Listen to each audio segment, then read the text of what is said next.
ओम श्री गणेशाय नमः। ओम श्री गुरुवे नमः। ओम नमः शिवाय। श्रीराम सहस्रनामं श्रीमद् आनंद रामायणे श्रीपार्वत्युवाच श्रोतुम् इच्छामि देवेश तदहं सर्वकामदं नाम्नां सहस्रं मां ब्रूहि यदस्ति मयि ते दया। श्रीमहादेव उवाच अथ वक्ष्यामि भो देवी रामनाम सहस्रकम् शृणुष्वैकमनाः स्तोत्रं गुह्याद् गुह्यतरं महत्। ऋषिर्विनायकश्चास्य हय अनुष्टुप् छन्द उच्यते परब्रह्मात्मको रामो देवता शुभ दर्शने विनियोगः। ओम अस्य श्रीराम सहस्रनाम माला मंत्रस्य विनायक ऋषिः अनुष्टुप् छन्दः श्रीरामो देवता महाविष्णुरिति बीजं गुणभृन्निर्गुणो महानिति शक्तिः सच्चिदानंद विग्रह इति कीलकं श्रीराम प्रीत्यर्थे जपे विनियोगः। अंगुलीन्यासः करन्यासः ओम श्रीरामचंद्राय अंगुष्ठाभ्यां नमः। सीतापतये तर्जनीभ्यां नमः। रघुनाथाय मध्यमाभ्यां नमः। भरताग्रजाय अनामिकाभ्यां नमः। दशरथात्मजाय कनिष्ठिकाभ्यां नमः। हनुमत्प्रभवे करतलकर प्रेष्ठाभ्यां नमः। हृदयादिन्यासः षडङ्गन्यासः ओम श्रीरामचंद्राय हृदयाय नमः। सीतापतये शिरसे स्वाहा। रघुनाथाय शिखायै वषट्। भरताग्रजाय कवचाय हुं। दशरथात्मजाय नेत्रत्रयाय वषट्। हनुमत्प्रभवे अस्त्राय फट्।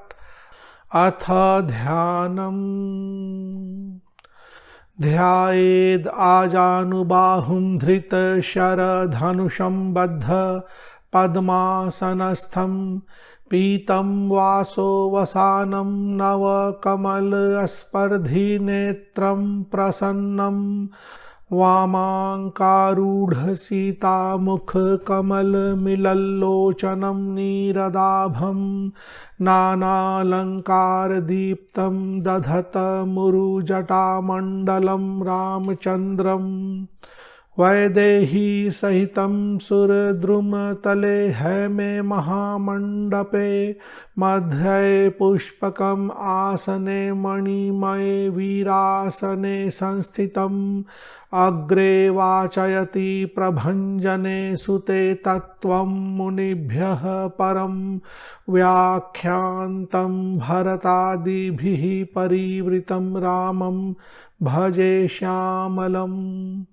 सौवर्णमण्डपे दिव्ये पुष्पके सुविराजिते मूले कल्पतरोः स्वर्णपीठे सिंहाष्टसंयुते मृदुश्लक्षणतरे तत्र जानक्या सह संस्थितं रामं नीलोत्पलश्यामं द्विभुजं पीतवाससं स्मितवक्त्रं सुखासीनं पद्मपत्रनिभेक्षणं स्मितवक्त्रं सुखासीनं पद्मपत्रनिभेक्षणं किरीटहारकेयूरकुण्डलैः कटकादिभिः भ्राजमानं ज्ञानमुद्राधरं वीरासनस्थितं स्पृशन्तं स्तनयोरग्रे जानक्या सव्यपाणिना वसिष्ठवामदेवाद्यैः सेवितं लक्ष्मण आदिभिः अयोध्यानगरे रम्ये हय अभिषिक्तं रघुद्वहम् एवं ध्यात्वा जपेन नित्यं राम नाम सहस्रकं हत्या कोटियुतो वापि मुच्यते नात्र संशयः। अथ सहस्रनाम स्तोत्र प्रारंभः। अब यहाँ से श्री राम जी का सहस्रनाम प्रारंभ होता है। ओम रामः श्रीमान महाविष्णुर्जिष्णुर्देव हितावहः तत्त्वात्मा तारक ब्रह्म शाश्वतः सर्वसिद्धिदः। यहाँ से लेकर श्लोक संख्या 163 तक श्रीशः शरण्यो भूतानां संश्रिताभीष्टदायकः अनन्तः श्रीपति रामो गुणभृन्निर्गुणो महान। यहाँ तक इनका सहस्र नाम है, 1000 नाम का पाठ। इसके बाद फल श्रुति का पाठ है। फल श्रुति ही एवं आदिनी नामानि हय असंख्यान्य पराणि च एकैकं नाम रामस्य सर्वपाप प्रणाशनं सहस्रनाम फलदं सर्वैश्वर्यप्रदायकं सर्वसिद्धिकरं पुण्यं भुक्तिमुक्तिफलप्रदं मंत्रात्मकम् इदं सर्वं व्याख्यातं सर्वमंगलम् उक्तानि तव पुत्रेण विघ्नराजेन धीमता सनत्कुमाराय पुरातानि युक्तानि मया तव यः पठेत् शृणुयाद्वापि यः पठेत् शृणुयाद्वापि स तु ब्रह्मपदं लभेत् तावद् एव बलं तेषां महापातकदन्तिनां यावन्न श्रूयते रामनाम पंचानन ध्वनिः। ब्रह्मघ्नश्च सुरापश्च स्तेयी च गुरुतल्पगः शरणागतघाती च मित्रविश्वासघातकः मातृः पितृः चैव भ्रूणः वीरः तथा कोटिकोटिसहस्राणि हय उपपापानि यान्यपि संवत्सरं क्रमाज् जप्त्वा प्रत्यहं रामसन्निधौ निष्कण्टकं सुखं भुक्त्वा ततो मोक्षम् अवाप्नुयात्। श्रीराम नाम परमं सहस्रकं पापापहं सौख्यविवृद्धिकारकं भवापहं भक्तजनैकपालकं स्त्रीपुत्रपौत्रप्रदं रिद्धिदायकं रिद्धिदायकम्। इति श्रीशतकोटिरामचरितान्तर्गते श्रीमद् आनन्दरामायणे वाल्मीकीये राज्यकाण्डे पूर्वार्धे श्रीराम सहस्रनाम कथनम नाम प्रथमः सर्गः।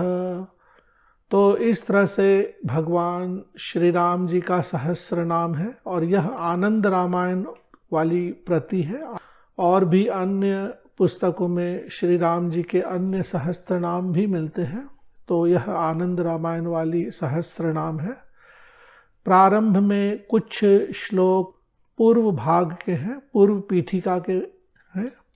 श्लोक संख्या 28, 29, 30 आदि यह पूर्व भाग के हैं। तो प्रारंभ में इसका एक पाठ आप कर सकते हैं। यहाँ पर विनियोग दी गई है, तो विनियोग करते समय आप अपनी कोई अन्य मनोकामना भी यहाँ बोल सकते हैं। जहाँ श्री राम प्रीत्य अर्थे जपे विनियोगः कहा गया है, वहाँ अपनी कोई अन्य मनोकामना बोल लें। इसके पश्चात अंगुली न्यास जो कर न्यास है और हृदय आदि न्यास कर ले, ध्यान मंत्र कर ले। ध्यान मंत्र करने के बाद श्री राम जी का एक छोटा सा पूजा करते हैं। पूजा करने के बाद आप सहस्र नाम का पाठ करें। सहस्रनाम के पाठ के साथ साथ आप इनका कोई एक कवच आदि भी पाठ कर सकते हैं, अच्छा रहता है। अगर आप सहस्रनाम का पाठ 3 बार, 5 बार, 7 बार, 11, 21 करना चाहते हैं तो यह श्लोक संख्या 39 से प्रारंभ होता है और श्लोक संख्या 163 पर खत्म होता है। तो एक पाठ के बाद आप श्लोक संख्या 163 के बाद पुनः श्लोक संख्या 39 से प्रारंभ करेंगे, लेकिन बार बार पाठ करने में हम अथ सहस्रनाम स्तोत्र प्रारंभ बार बार इसको बोलने की ज़रूरत नहीं है, नहीं बोलना चाहिए, एक लय में करना चाहिए। तो बार बार बोलने की आवश्यकता नहीं है कि अब सहस्त्रनाम प्रारंभ होता है, फिर अब सहस्त्रनाम प्रारंभ होता है। तो सीधे सीधे 39वें श्लोक से ओम रामः श्रीमान महाविष्णु, यहीं से बार बार आवृत्ति करनी है। श्लोक संख्या 163 के बाद इस सहस्त्रनाम की फल श्रुति है, तो फल श्रुति आदि भी आप अपनी पूजा की समाप्ति के बाद एक बार अंत में पढ़ सकते हैं। फल श्रुति में उस सहस्त्रनाम से संबंधित बहुत सारी जानकारी दी गई होती है और अंत में इति श्री शतकोटि रामचरितांतर्गते, यह अपनी पूजा की समाप्ति के बाद 3, 5, 7 पाठ के बाद अंत में एक बार बोल लें। इस तरह से पूजा आदि की जाती है, सहस्त्रनाम का पाठ करते हैं। कोई अन्य कवच हो, अष्टोत्तर शतनाम आदि हो, तो उसमें भी इसी प्रकार जो मुख्य भाग होता है उसकी बार बार आवृत्ति की जाती है। इसकी PDF की फाइल की लिंक वीडियो के नीचे डिस्क्रिप्शन बॉक्स के माध्यम से दे दी गई है, आप वहां से अपनी प्रति डाउनलोड कर सकते हैं। धन्यवाद।